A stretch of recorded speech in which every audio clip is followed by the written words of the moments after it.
Sabi mo, ikaw ay isang bugaw. Oo. Gaano kadalas umorder ng mga babae si Pulong? At kung may requirement ba siya sa isang babae at na ino-order?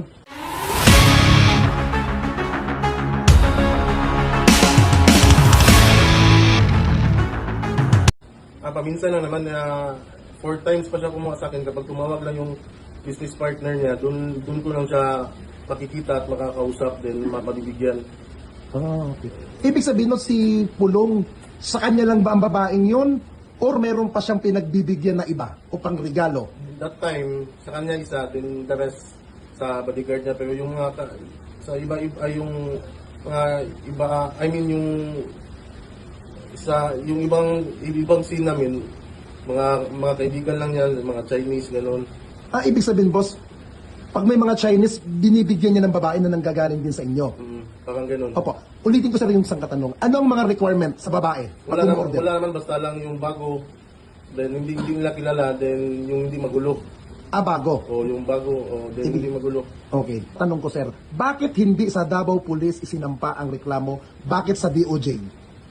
Kasi, di ba, alam naman natin lahat na yung Davao, hawak, hindi naman sa hawak, sa kanila yung then that time, hopeless ako so yung ano ko lang, kaya sa DOJ na lang ako lumapit. Opo. Kaya kasi kung sa Davao ko lumapit, baka mamali yung tao na malapitan ko ba. Ano ba ang pinagmulan ng problemang may nagsasabi na tungkol sa bayad daw sa kinuha nilang babae? Parang na-trigger kasi siya that time, 2 beses siya na-trigger. Yung una, yung mga bodyguard niya, binigyan niya ng babae, tapos nakulang yung isa. Then, after that, na bayad na lahat, parang yung isang babae doon, 1K lang binigay. Ganito, 8 PM kami nag-start up to 3 AM. Di ba, medyo mahaba yung oras na naginuman kami, pero binigay sa kanya 1K lang. Doon biglang nag-iyak yung babae na bakit daw 1K lang yung binigay. Yun. Okay. Then doon nag-start, medyo nagalit siya sa akin siya gumalit, hindi yun sa babae. Okay po. Sir, pangalawang tanong ko po, may mga vlogger ng Duterte Camp na nagsasabi na gawa-gawa lang daw ang video para sirain si Pulong. Kini-question nila yung walang od.